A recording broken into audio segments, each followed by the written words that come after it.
मैं जानना चाहती हूँ सर, किस केमिकल से बीमारियाँ आ रही हैं? कपड़े जब धोते हैं हम डिटर्जेंट से तो हमें एलर्जी आती है, बीमारियां आती हैं, क्योंकि जब हम धोते हैं तो झाग बनती है। झाग उस कपड़े के पोर्स बंद कर देती है। तो क्या है, जब बॉडी में सांस नहीं जाएगी, ना आएगी बाहर से, तो अंदर के टॉक्सिस जो है अंदर ही रह जाएंगे। जो बर्तन हम धोते हैं वो भी केमिकल से धोते हैं। अब तो FDA डिपार्टमेंट ही कह रहा है USA में कि भाई इसको आप बार बार धोने से, केमिकल से, डिश वॉश से आप धोएंगे तो उसको 15 बार 20 बार भी अगर पानी से धोते हैं तब भी ये आपके खाने में प्रवेश करके अंदर जा रहा है।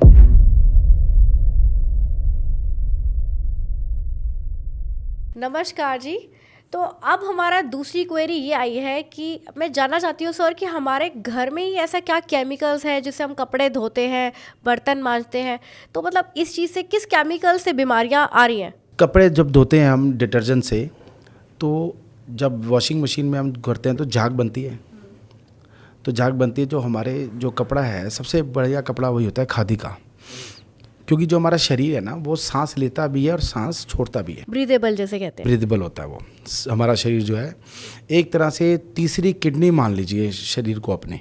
अगर हमारी किडनी डैमेज भी होती है तो हमारा जो अंदर की टॉक्सिस है पसीने की तरह हम उसको बाहर निकालते हैं, स्वेटिंग। तो वो एक तरह से जाती एक किडनी है, तीसरी किडनी का काम भी करती है। और साथ में क्या कहते हैं, कपड़े को जब हम डिटर्जेंट में धोते हैं तो हमें एलर्जी आती है, बीमारियां आती हैं, क्योंकि जब हम धोते हैं तो झाग बनती है। बिल्कुल। झाग उस कपड़े के पोर्स बंद कर देती है। और सबसे अच्छा कपड़ा माना गया खादी का, क्योंकि उसके खुला होता है, हवादार होता है, आपके पसीने को वो सुखा देता है, हवा आती है, हवा जाती है। तो सबसे अच्छा कपड़ा खादी का माना गया है या कॉटन का माना गया है। आजकल आपको पता है कि प्लास्टिक वाले कपड़े आ गए हैं, बिल्कुल, पॉलिस्टर वाले कपड़े आ गए हैं जो स्ट्रेचेबल होते हैं। तो सबसे अच्छा कपड़ा जो होता है वो खादी का ही होता है, जिसमें क्या है, कपड़े के अंदर ब्रीदिंग होती है। तो जब ऐसे कपड़े, कॉटन के भी कपड़े हम वॉशिंग करते हैं तो झाग बनती है। तो एक तरह से फेविकोल की पतली लेयर की तरह वो कपड़े में सांस लेने वाली चीज़ बंद हो जाती है। एलर्जी हो जाती है बॉडी में। तो क्या है, जब बॉडी में सांस नहीं जाएगी, ना आएगी बाहर से, तो अंदर के टॉक्सिस जो है अंदर ही रह जाएंगी। या पसीना बाहर निकलेगा, वो जम के वहाँ स्किन की प्रॉब्लम करेगा, स्किन के रैशेस वगैरह, स्किन एलर्जी होगी, तो विभिन्न तरह की जो प्रॉब्लम होगी। और जो शरीर के जो पोर्स है वो भी बंद होंगे। अंदर का जो मल है वो नहीं निकलेगा बाहर पसीने की तरह, और पसीना नहीं आएगा हमारे को। हम AC में बैठे रहेंगे। AC भी सबसे खतरनाक चीज़ है, इस तरह से हमारा पसीना रोकती है। तो हम पसीना आना बहुत जरूरी है। पसीना नहीं आएगा तो फिर बीमारी होगी।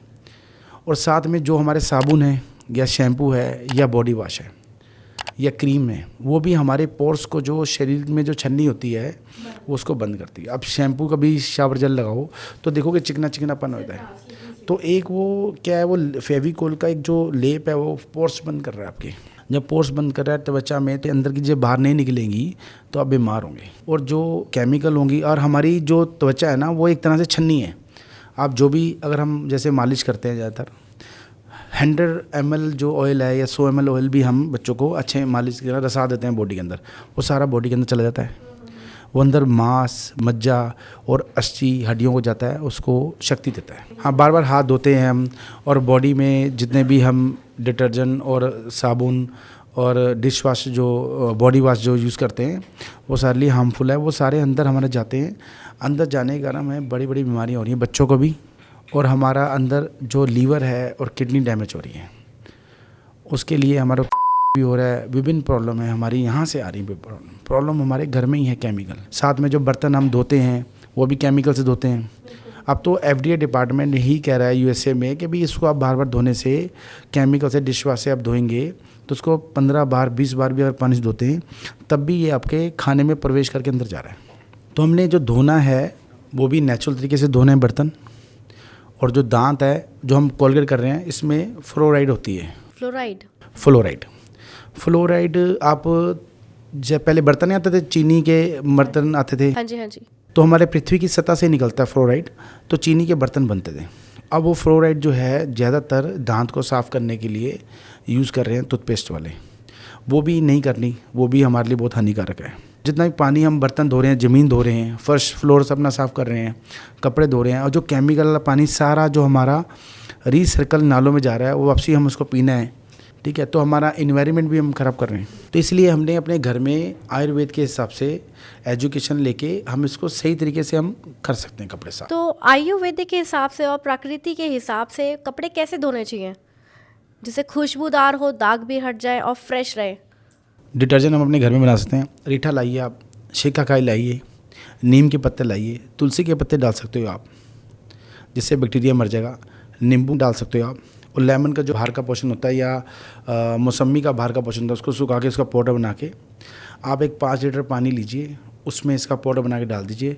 इसको रात को भिगो दीजिए, इसका असर आ जाएगा। सुबह इसको आधा घंटा अच्छे से उबाल दीजिए। उबालने के बाद इसको छान दीजिए और एक बोतल में भर लीजिए बड़ी। एक तो प्रोडक्शन घर की हो जाएगी।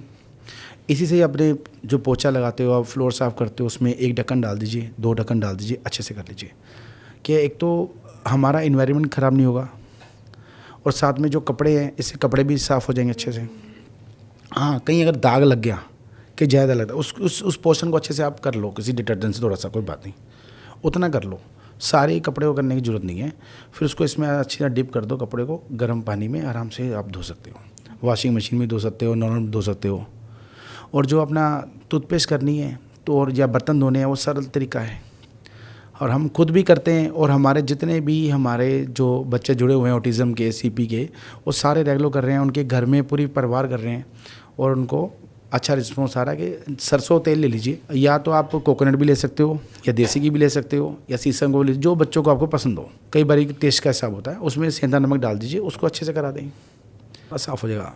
और अगर मुंह के अंदर भी अगर जाएगा तो हार्मफुल नहीं होगा, साइड इफेक्ट नहीं है कोई, वो आपका एक मेडिसिन की तरह जाएगा। और कभी अगर कैविटी लगी है तो हल्का सा ऑयल आता है, नीम का ऑयल, वो डाल दीजिए 2 बूंदे, उसको कर लीजिए। आप करके देखिए एक बारी, आप पहले खुद करें फिर बच्चों कराएं तो बड़ा इजी होगा। और बर्तन भी जो हमने मांजने हैं वो हमने ध्यान रखना है। पहले हम रेत से मांजते थे और राख से मांजते, ये दोनों एंटीबायोटिक हैं। अगर आपके अंदर राख चली, कोई इन्फेक्शन नहीं रहेगा आपके यहाँ तक का इन्फेक्शन नहीं बनेगा कभी भी आपको। राख अगर अंदर चलेगी, पहले चूल्हे में रोटी बनती थी, धुआं हमारे खाने के अंदर जाता था और साथ में रोटी बनती थी, उसको कोयले जैसी सड़ी रोटी बनती थी। बिल्कुल बिल्कुल। अगर वो आप खाएंगे, चारकोल हमारे अंदर जाएगा तो हमारे अंदर कभी कोई इन्फेक्शन पनप ही नहीं चल सकता।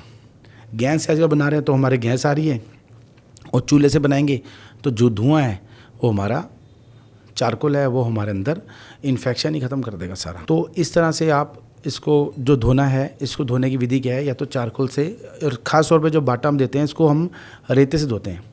रेते से जब आप इसको साफ़ करेंगे, जब इसको रगड़ेंगे तो ये एक्टिवेट हो जाएगा, बर्तन चार्ज हो जाएगा, मैग्नीशियम आएगा इसमें और आयरन मैग्नीशियम जब आपके अंदर जाएगा तो बच्चों को आयरन की कमी, खून की कमी, ये ऑटोमेटिकली पूरी हो जाएगी। हाँ जी। तो ये हम आपको बताएंगे पानी कैसे पीना, वो एक अलग पार्ट है। उसके लिए एंटीऑक्सीडेशन और अल्कलाइन वाटर और सुपीरियर हाइड्रेशन वो कैसे होगा वो हम आपको बाद में बताएंगे, वो भी बेनिफिट्स हैं। मगर बात अभी हो रही है केमिकल की, तो केमिकल के बिना आप क्या, बर्तन को धो लो, दाल सब्जी है धो लो, पानी से धो लो, 2 बूंद अगर कुछ नहीं मिल रहा, 2 बूंद सरसों तेल डालो, नमक डालो, बर्तन आपका बिल्कुल अच्छे से साफ़ होगा। चिकनाई काटती है। जितने भी प्रोडक्ट बनते हैं उसमें ऑयल डलता ही डलता है, तो 100% ऑयल डालो तो बहुत अच्छा कर लो, और वो कुछ मात्रा रह भी जाएगी तो हमारा शरीर खराब नहीं होगा। या तो राख ले लो या रेते से इसको मांजिए, सबसे बढ़िया अल्टरनेट तरीका है। या राख के साबुन भी आ गए हैं आजकल, और राख के साबुन ले लीजिए। तो ये हमारे पास आजकल ऑप्शन बहुत है। मगर हम डिश वाश और केमिकल जो डिटर्जेंट वगैरह जिससे हम मांज रहे हैं उससे हमारी सेहत ख़राब हो रही है, इसको हानिकारक, हमारी किडनी डैमेज हो रही है, हमारा लीवर डैमेज हो रहा है। ये केमिकल को दूर रखें। ब्रिश हो रहा है और बच्चों को बड़ी प्रॉब्लम हो रही है, तो स्किन पे कोई भी ऐसा ना लगाएं। इतर लगाना है तो आप ऑयल बेस का नेचुरल चीज़ें लगाएं, कुदरती चीज़ें लगाएं। फेस पे क्रीम लगानी है तो ऑयल लगा सकते हो, बादाम का ऑयल लगा सकते हो और कोकोनट ऑयल लगा सकते हो। इन चीज़ों की आप क्रीम बना सकते हो, जिनसे आप लगाएं। नेचुरल चीज़ें आप जितनी कुदरती चीज़ें इस्तेमाल करेंगे तो आपकी बॉडी ठीक रहेगी। और कपड़े का तो मैं एग्जांपल बताता हूँ। हमारे पास एक पंजाब से पेशेंट आए, उनकी पूरी अमाशय में अल्सर हो रहा था और यहाँ पर स्किन पूरी डैमेज हो रही थी, उनको एलर्जी आ रही थी, उनको पता नहीं लग रहा था क्या।